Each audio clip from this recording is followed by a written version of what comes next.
So in today's video, I want to talk to you about the DJI Mavic 3 Classic, which is the latest drone from DJI, and the pros and cons with this drone after using this drone for several weeks. Now, is it worth it if you have the Mini 3 Pro or the Air 2S already, and should you be replacing any of those drones with the new Mavic 3 Classic? So today I want to share my experience using the Mavic 3 Classic and why I think there's only one drone that you need regardless of profession, whether you film for, you know, the professional purposes or if you're a complete beginner and this is your first drone. Now, first of all, this is my personal opinion, so you might disagree to my opinion, and that's completely fine, but you might also find yourself in the same boat. Now first, let's start with the picture quality coming from this drone. The quality coming from the Mavic 3 Classic and its Micro Four Thirds camera, it's the best that I've seen in a drone so far. And it's the first time that I actually have a drone with this type of quality, and I've been waiting so long for something like this to appear because the standard and the premium line of the Mavic 3 was just out of my range. I didn't want the telephoto lens, so I felt it was just something that I paid for that I wasn't gonna use it because I don't zoom with my drone, basically. End of story. I don't zoom with my drone, and for the price, I also think it was a little bit too expensive. This is a little bit cheaper, not much, but a little bit cheaper than the standard version. And for the Mavic 3 Cine Premium, the ProRes 1TB and also the telephoto lens, it's not really something that I need as a content creator. And this is not my full-time job, so just, you know, getting rid of all of those, but still maintaining the crispy, good-looking, amazing camera, which this has, is basically what I was waiting for. But would the average viewer actually spot the difference between the Mavic 3 Classic and the Mini 3 Pro? Well, that depends on where the viewer is watching your video. Most of us, and if I'm gonna take a wild guess now, you're probably watching this on your phone, right? Or your tablet, or your MacBook Air, or something like that, which has a smaller screen. So the smaller the screen is, the harder it's gonna be to see the difference. And if you watch something on a phone, and if you shoot in 1080p or 4K, you can barely spot the difference between the 4K footage and the 1080p footage, especially if you're looking at a phone. So can you actually spot the difference between the Mini 3 Pro and the Mavic 3 Classic? So the sequence I'm about to show you now is shot with the three different drones: the Mavic 3 Classic, the Mini 3 Pro, and the Air 2S. I don't have the Air 2S here anymore. I had to sell that to afford this one, but this is the new flagship. And with the C1 label, I have some mixed feelings, but I'm gonna come back to that later. So the footage I'm about to show you now has been shot with the three different drones, and if you've been following me on Instagram or been a long time watcher here on my channel, you probably know which drone is which. So a little bit of an advantage there if you've been a long time subscriber. And if you haven't subscribed already, make sure to do that by clicking the subscribe button down below. So here's a quick quality comparison with the three different drones. Now, if you're watching this on TV or like a big monitor or anything like that, I highly suggest that you also switch over to your cell phone and see if it's harder to see the difference there. And also make sure to set the playback quality to 4K before you start the next sequence. So here's a comparison with the three different drones.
Now, if we put some text on the footage and reveal which is which, were you able to guess the correct drone? If you did, let me know in the comments below what gave it away and how did you manage to see the difference. But for the average viewer, there's not much difference to the eye. Now, even with the lower noise level of the Mavic 3 Classic, it's still louder than the Air 2S and especially the Mini 3 Pro, which is dead silent. And it's going to be annoying for a lot of people, especially if you film in areas where there's a lot of people and if you're going to popular attractions and so on. You will have people staring through the sky trying to find out what this is, and then after they will be eyeballing everyone around them to see which person is flying this thing. So for a lot of people, it's going to be really annoying if you take something like this to a popular attraction where people just want to relax and have a nice day. So for that reason, if that's the way that you're gonna travel with your drone, and if that's the purpose of you getting a drone, then I would highly suggest getting a Mini 3 Pro instead, because it's dead silent and it does a really nice job. So the Mavic 3 Classic is not going to be my #1 pick for traveling.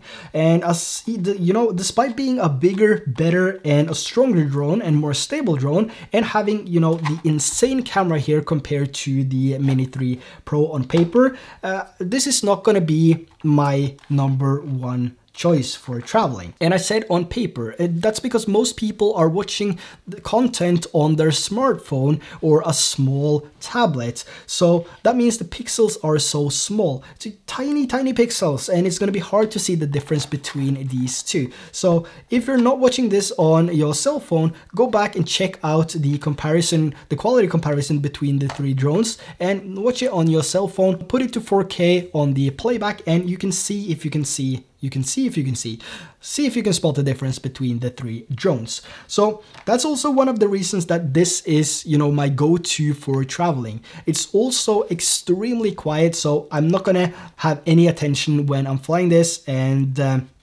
you know, it can handle high winds really good. Not as good as the Mavic 3 Classic, because it is a stronger drone. It has bigger propellers. It's a bigger drone in total, but the Mini 3 Pro can also handle some really high winds. I mean, I took this to Hawaii and yeah, no issues at all. So if you want to check out some of those videos, they will be down in the description below. Now, when it comes to features, it has most of the features we see in the older drones and more. I really like the cruise control and the night mode. It really makes things easier being a solo creator. Especially the night mode is something that I'm really liking on this drone, because if you're like me, you go on a trip, you travel somewhere and you want to have some nice footage taken with your drone, and you don't always want to have the day shots and the sunrises and the sunsets. You want to have some night shots as well. And with this, it's really easy to get some high quality night shots by just tapping a button. Now, one of my favorite features to use is Spotlight, and I've been using that quite a lot lately, and it makes it so much easier to get the shot. Now, if you haven't heard of Spotlight, or if you don't know how Spotlight works, it's basically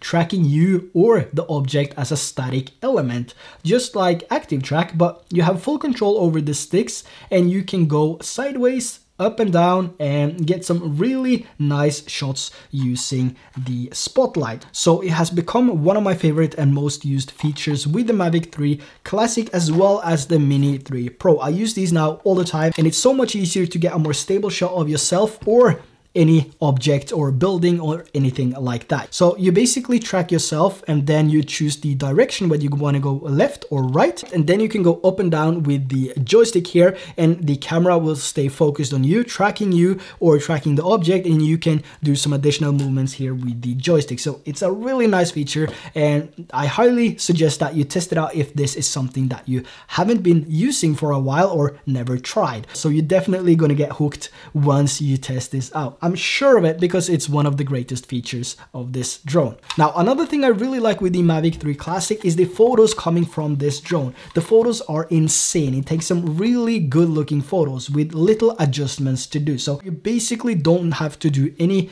color correction or adjustments in post, and it's a really nice and fast way to get some really good looking thumbnails. And that's one of the things that I really like with this. It takes some really nice photos, and the photos coming from this is definitely better than the Mini 3 Pro. But you gotta sacrifice something, you know? You want a bigger, better drone, or do you want a more silent, stealthy drone which does everything you need on your hike? It's hard. It's hard. Yeah, it's hard. Now, another huge selling point with the Mavic 3 Classic is of course the battery life. That goes for any of the drones, the Mavic 3 Standard, Classic, or the Sena Premium. 46 minutes of battery life. Now, you're not gonna get 46 minutes of battery life, you're just not gonna get that, because that's in optimal conditions tested in DJI's own environments, and you're not gonna get that at all. But you will get close to 40 minutes depending on your flying style, and 40 minutes in the air as a content creator, that's a lot of time. That's, you know, twice what you get from the Mini 3 Pro. And with the Mini 3 Pro, I also felt like I needed to come back home, change the battery, go out, and then film the remaining part of the sequence, because one battery wasn't enough. Now with the Mavic 3 Classic, I didn't have that problem at all. I actually had too much. So I ended up just playing around and see how far I could go. So I come to about 39 minutes of flight time for the first flight or the second flight of the Mavic 3 Classic, and that's a lot of time in the air. So if you are someone that really needs a Mavic 3 Classic or any of the other Mavic 3 drones, and you need some time in the air, then, you know, the battery of this is insane. And for most average content creator, I think, you know, having 2 batteries is more than enough, especially with the amount you get with one. So a huge selling point with the Classic, and also one of the biggest pros if you ask me, because battery life is really important, and the less batteries you have to bring on your trip, the better your experience and, you know, travel in total will be, I guess, because you don't have to swap out the batteries all the time, and it's going to be easier on your back as well. In your backpack, it's going to be lighter. Now, despite being really awesome and having, you know, one of the best cameras, if not the best camera, and all the features you need, long-lasting battery life, I still keep on getting back to the sound of it, the noise level, and it's still loud. And when I'm out shooting, I don't really want the attention. And when I've been out filming with this, I've actually noticed that I'm getting a lot more attention than I did with the Mini 3 Pro, because they don't hear this. I don't hear this, but this one I hear everywhere, almost everywhere. You need to get really high, and the more wind there is, the less chance it will be that people hear your drone. But if it's windless conditions, people gonna hear it, you're gonna hear it, and you're gonna need to fly really, really far away if you don't want to hear it, and if you don't want people to hear it. So that's the only issue actually with bigger drones, because I am all for, you know, I want to silence the stealthy drone so I can go about my business and filming. So I think the Mavic 3 Classic, that's the biggest con, coming from a person which only flown like smaller drones. The Mavic 2 Pro was the biggest drone that I had. I didn't use that much, so I had to sell it, and then I replaced that with, I think it was the Air 2S. Also, the Air 2S was quite silent in comparison to the Mavic 3 Classic, but the Mini 3 Pro is by far the best drone, and I keep getting back to that.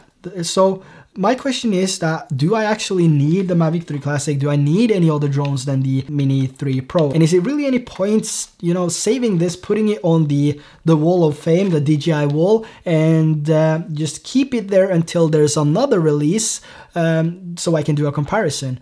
I don't know if that's worth it. It's a lot of money, and I only need the Mini 3 Pro actually. So I don't know. I don't know what to do. No idea. So the only drone that I actually need is the Mini 3 Pro. And I think a lot of you guys is in the same boat as me on this one. Like, do you actually need something like the Mavic 3 Classic to get the job done? And do you need 2 different drones for 2 different purposes, or can one drone do the job? In my opinion, for me personally, this is everything I need. I to be honest, I don't need this. I don't need this at all. It has a much better camera, and it has it's a much better drone. It's louder. Well, on paper, in reality, I must say, the Mavic 3 Classic is the best drone, and I wanted the best drone, but I don't need the best drone, so I don't know what to do with the best drone. It's definitely going on the wall of fame, the DJI wall, which I have created, but the Mini 3 Pro is the drone that's, you know, it's coming with me everywhere. Now, I'm not going to sit here and talk about the pros and cons between these two drones all day, because I made so many different videos on the, especially the Mini 3 Pro. So I have some highlighted videos I will link down in the description. But for me personally, and if I'm going to give you an advice, is to, you know, if you don't have any drones, and if this is going to be your first drone, definitely get the Mini 3 Pro. And if you already have the Mini 3 Pro, really consider your needs of something like this. I don't need this. I don't really need this, and I think that this won't be used as much, so it's going to be dusting away for another year. And I'm going to do a comparison next year, because DJI will probably launch another drone. That's the lifespan of my drones. I started with one, selling it to keep the, you know, drones coming in, because they are expensive, really expensive. So something to consider. Do you really need a big drone? If you have the Air 2S, I recommend that you stick to it, because you can now also fly with the DJI RC controller, which makes traveling a lot easier as well. So for these two drones here, I only need one controller. So I need these two and the controller, and that's everything I need to, you know, be able to fly them both. So I don't need any additional controllers, which is a huge plus. So if you have the Air 2S and you want to change it up, maybe the Mavic 3 Classic is for you. If you want to go down, if you want the stealthy drone and capture amazing videos and have a much easier and better travel experience with your drone, definitely the Mini 3 Pro. So if you know you're going to use it, then definitely go for that. But if you're unsure, maybe consider your areas of filming and what do you really want to capture with a drone. What's the purpose of your flying? Do you need a camera, or can you settle with something like the f1.7 lens on the Mini 3 Pro, which is also extremely good in low light. So with some additional tweaking in post-production, you might not see the difference in low light between these two drones. Do I regret buying it? Well, yes and no. I mean, I sold my Air 2S to be able to afford the Mavic 3 Classic, so the loss wasn't that big, and I still only have one battery, and I'm a little bit unsure of whether I need two, because it charges really fast as well, and I can charge it through the car and also power bank, and it lasts for about 40 minutes for my flying style. So I think that might be enough. I'm definitely gonna keep it for some time, but this is my go-to and has been my go-to ever since I got it. Despite all the new tech coming in, the Mini 3 Pro is the best drone for me, and I could sit here and talk, you know, for weeks and try to convince you into buying the Mini 3 Pro, but instead I want to show you a video which you can check out here, and if you click on that video, you will see why I think this is the best purchase for any person wanting to fly a drone. So with that said, thanks for watching, and I will see you in the next video.